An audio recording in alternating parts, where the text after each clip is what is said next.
Hello friends. तो last session में हमने एक लॉग लगाया, फिर हमने उसको एक ऑब्जेक्ट से, किसी भी ऑब्जेक्ट से उसको अटैच किया। अटैच करने के लिए मैं क्या किया, ऐड कंपोनेंट किया और हम स्क्रिप्ट लिखते हैं यहाँ से। तो स्क्रिप्ट में क्या होता है कि हमारे पास कुछ इनबिल्ट है और कुछ कस्टम है। कस्टम कौन से, जो हमने क्रिएट किए। तो हमने कौन सा क्रिएट किया था, हेलो वर्ल्ड। तो हमने उसको सेलेक्ट किया और ये ऐड हो गया। अब एक ही कंपोनेंट दो बार ऐड हुआ है, तो ये दो बार ऐड किया हमने, कोई दिक्कत नहीं है, दो बार चलेगा। तीन बार ऐड करेंगे, तीन बार लॉग प्रिंट होगा। ठीक है, अगर हम चाहते हैं तो हम इसको एक बार रन करके देख सकते हैं। सेव करते हैं और एक बार गेम को रन करते हैं।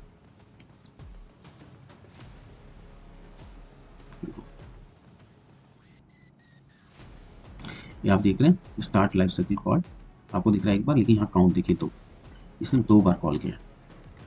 तो ये हमारा फायदा है। इसको बोलते हैं कंपोनेंट बेस्ड प्रोग्रामिंग।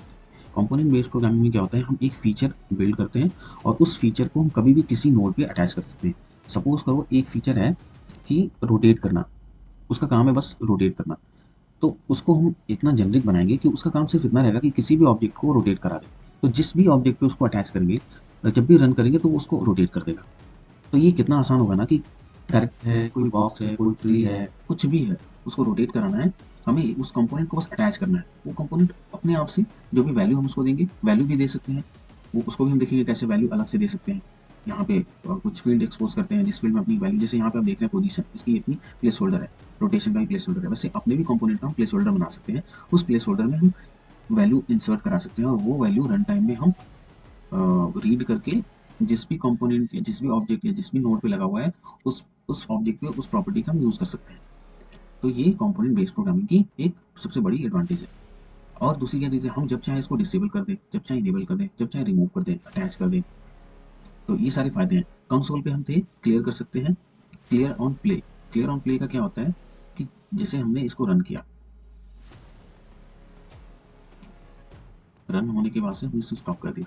अब हम ये चाहते हैं कि जब भी हम इसको दोबारा रन करें ना, तो एग्जिस्टिंग जो लॉग्स हैं वो क्लियर हो जाए। तो अब हम इसको टिक करके जब रन करेंगे तो आप देखेंगे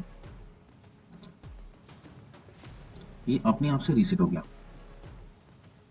देखा आपने, इससे ये होता है कि पुराने लॉग्स के साथ आप कंफ्यूज नहीं होंगे। अब हमारे पास है एसेट प्रीव्यू। कोई भी एसेट यहाँ पे जो आप सेलेक्ट करते हैं, जैसे सपोज करो मॉडल। अब वो मॉडल, उसका पूरा प्रीव्यू यहाँ पे दिखाएगा। इसमें क्या क्या चीज़ें हैं, वो सारी चीज़ें यहाँ प्रीव्यू हो रही हैं, यहाँ पे प्रीव्यू हो रही है। लेट सपोज शील्ड, शील्ड यहाँ प्रीव्यू हो रहा है। तो ये एसेट प्रीव्यू है। यहाँ से हम अपने एसेट को देख सकते हैं कि ये एसेट कैसा दिखता है। इसमें हमने जो सपोज कर हमने कोई कैरेक्टर बनाया, तो अटैच करने से पहले एक बार कैरेक्टर को देख सकते हैं कि कैरेक्टर कैसा दिख रहा है, सारी चीज़ें प्रॉपर चल रही कि नहीं चल रही, उसका लोकेशन भी दिखता है। अब हमारे पास है एनिमेशन पैनल। एनिमेशन पैनल से हम क्या करेंगे, एनिमेशन क्रिएट करेंगे। एनिमेशन क्या हो सकता है, ये जो कैरेक्टर है ये थोड़ा राइट मूव हो रहा है, लेफ्ट मूव हो रहा है, जंप हो रहा है, कुछ भी एनिमेशन हो सकता है। या फिर ये बोल रहा है, तो बोलने के एनिमेशन के लिए क्या होगा, इसका जो हेड वाला पोर्शन है, माउथ वाला, वहाँ पे जो ऑब्जेक्ट लगे वहाँ पे मूवमेंट होना चाहिए। ऐसे जो इसका फेस है, उसमें जो मुंह मुंह वाला पार्ट है, जहाँ पे इसके लिप्स हैं, वो वाले पोर्शन थोड़े से मूव होने चाहिए। या फिर सपोज करो कि ये स्लोगन बोल रहा है, स्लोगन बोलने के लिए इसको इंडिकेट करने के लिए इसका जो हाथ है, उस हाथ पे मूवमेंट लगा सकते हैं कि हाथ ऊपर की तरफ जा रहा है या कुछ उसमें मूवमेंट हो रहा है। तो ऐसी चीज़ें कर सकते हैं हम। एनिमेशन ग्राफ का भी यूज़ करेंगे आगे चल के। तो हमने ये सारे पैनल एक्सप्लोर किए हैं। अब हमारे पास है सर्विस। सर्विस में हम बहुत सारी चीज़ें एक्सप्लोर करेंगे कि कौन कौन सी एडिशनल सर्विसेज हैं। हम इसमें ऐड लगाना सीखेंगे। आपने देखा होगा गेम्स में ऐड लगते हैं जिससे हमारा मोनेटाइजेशन होता है, हमारा गेम का हम अर्न करते हैं। अब हमारे पास ऑप्शन है, एक्सटेंशन यूज़ कर सकते हैं, डेवलपर ऑप्शन का यूज़ करेंगे और उससे बहुत सारी चीज़ें हमारे प्रोजेक्ट में हमको हेल्प मिलेगा। उससे हम डिबग करते हैं कई बार। डेवलपर ऑप्शन में और भी सारी चीज़ें होती हैं, कंपाइल करते हैं इंजन को, रीबिल्ड करते हैं। अगर हम इंजन में कुछ चेंज कर रहे हैं तो हम उस इंजन को कंपाइल कर सकते हैं दोबारा से। एक्सटेंशन देखेंगे आप, पैनल में आपने देखा कि light baking, node library, reference images, ये सारे पैनल्स हैं। प्रोजेक्ट आपको रिफ्रेश करना है, ठीक है, और बिल्ड करना है। बिल्ड एक आपको बिल्ड पैनल का एक बार एक्सप्लोरेशन करा देते हैं। बिल्ड में हमारे पास क्या है, प्रोजेक्ट का नाम, प्लेटफॉर्म क्या है। अब देखिए यहाँ सबसे इंटरेस्टिंग पार्ट इस इंजन का ये है, सबसे पहली चीज़ ये है ओपन सोर्स। मतलब इसमें आपको ₹1 भी पे करने की ज़रूरत नहीं है। दूसरी चीज़ क्या है कि ये मल्टी प्लेटफॉर्म के लिए बिल्ड जनरेट करता है। हम कोड हमको एक बार करना है, लेकिन हम यहाँ से प्लेटफॉर्म सेलेक्ट करेंगे और उस प्लेटफॉर्म के लिए हमें बिल्ड मिल जाएगा गेम का। तो हमारे पास एंड्रॉयड है, हार्मोनी ओएस है, ये जिनके साथ भी इनका टाई अप है, उन सारे प्लेटफॉर्म के लिए गेम बनाते हैं। अब वेब मोबाइल और वेब डेस्कटॉप, देख रहे हैं वी चैट गेम्स हैं, फिर आप फेसबुक इंस्टेंट गेम देखेंगे, वीवो मिनी गेम्स देखेंगे, ओप्पो मिनी गेम्स देखेंगे, बहुत सारे गेम्स, विंडोज़ के लिए गेम बना सकते हैं आप। तो प्लेटफॉर्म चूज़ करेंगे, बिल्ड पाथ कहाँ आपका बिल्ड जनरेट होना चाहिए, स्टार्ट सीन, जैसे अगर आप बहुत सारे सीन यूज़ कर रहे हैं, जैसे आपके पास 10 लेवल वाले गेम है और हर लेवल के लिए अपने अलग-अलग सीन क्रिएट कर रखा है। तो ये स्टार्ट सीन ये सेलेक्ट करता है कि कौन सा सीन जो होगा जो पहले स्टार्ट होगा, ठीक है? तो सपोज़ करो आप चाहते हो ना कि हमारा गेम जब यूज़र खेल रहा है, ठीक है? तो इनिशियली हमारा स्टार्ट होना चाहिए फर्स्ट सीन से, फिर क्या हुआ अब कुछ उसने प्रोग्रेस किया तो फिर हमारा सीन कहाँ से स्टार्ट होगा, वो एक नंबर ऑफ लेवल के बाद। तो इन सारे ऑप्शन का हम यूज़ कर सकते हैं रन टाइम पे। इंक्लूडेड सीन, कई बार होता है कि हमने 100 लेवल बनाए, लेकिन क्या है हमारा पास फाइनल लेवल 50 ही है, तो हम सिलेक्ट कर सकते हैं कि कौन कौन से लेवल या कौन कौन मतलब कौन कौन से सीन, बेसिकली लेवल क्या है सीन, तो कौन कौन से सीन हमें इंक्लूड करना है बिल्ड में। हमने 100 तो क्रिएट किए हैं इस प्रोजेक्ट में, लेकिन हमें सारे सीन रोल आउट नहीं करने हैं, क्योंकि सारे सीन अभी रेडी नहीं है, कुछ पे वर्क चल रहा है, कुछ पे इशू फिक्स कर रहे हैं हम। तो इन सारी चीज़ों को यहाँ सिलेक्ट कर सकते हैं। बंडल्स, बंडल का ऑप्शन आप देखेंगे जब हम बिल्ड क्रिएट करेंगे, तो अभी बहुत ज़्यादा क्लियर नहीं होगा। ये सारे ऑप्शंस हैं जो हमें बिल्ड बनाते टाइम यूज़ होती हैं। इंक्रिप्शन डिक्रिप्शन के लिए डिबग बिल्ड बनाते हैं, जिससे हमें लॉग दिखता है बिल्ड बिल्ड क्रिएट करने के बाद भी, और डिबग नहीं होगा तो लॉग नहीं उसमें दिखते हैं रन टाइम पे। और इंक्रिप्शन डिक्रिप्शन का ऑप्शन है, और भी बहुत सारे ऑप्शन यहाँ पे। आप पैकेज नेम, ये पैकेज नेम वगैरह का यूज़ तब होगा जब हम अपने गेम्स को प्ले स्टोर पर डालेंगे। और भी सारी चीज़ें इसमें हैं ऑप्शंस, जो हम धीरे धीरे करके एक एक करके एक्सप्लोर करेंगे। अब हम थोड़ा सा एक्सप्लोर करते हैं ये सीन में जो जो नोट्स हैं।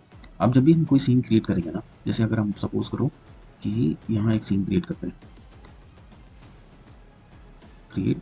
एक सीन क्रिएट करते हैं 11 _1, और इसको हम जब डबल क्लिक करेंगे तो ये सीन ओपन होगा। ओपन होने के लिए जो हमारे पास एग्जिस्टिंग सीन है, अगर उसमें कुछ मॉडिफाई हुआ है तो वो सेव करने को मांगेगा, उसको सेव कर लेते हैं, और हमारा वो सीन क्लोज हो जाएगा, हमारा लेवल 1 सीन जो है वो क्रिएट होगा। अब इसमें दो चीज़ें मिली, मेन लाइट और मेन कैमरा। अब ये देखो, लाइट क्या चीज़ है, जो भी चीज़ें आपको दिख रही है ना, देखो जो भी चीज़ आपको दिखती हैं उन पे एक लाइट होता है, फोकस होता है। उस लाइट की फोकस और उस लाइट के एम्बियंस की वजह से वो उसकी विजिबिलिटी डिसाइड होती है कि कैसा दिखेगा। अब यहाँ पे भी तो नहीं दिख रहा आपको, जब हम 3D वर्ल्ड में, जैसे आपने देखा होगा 3D वर्ल्ड में फोकस लाइट होता है, और हम रोड साइड लाइट लगाते हैं, लैंप लगाते हैं, उन सारी चीज़ों का इम्प्लीमेंटेशन लाइट से ही होता है।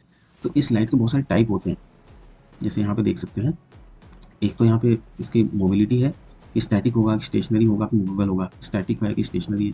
तो ये इसकी वो प्रॉपर्टी बता रहा है कि मूव होगा लाइट की एक जगह और रहेगा।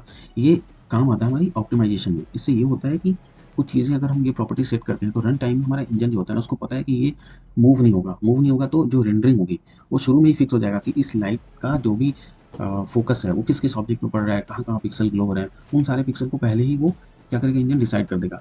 तो उसको ये पता चल रहा है कि इन सारी चीज़ों को री रेंडर नहीं करना है।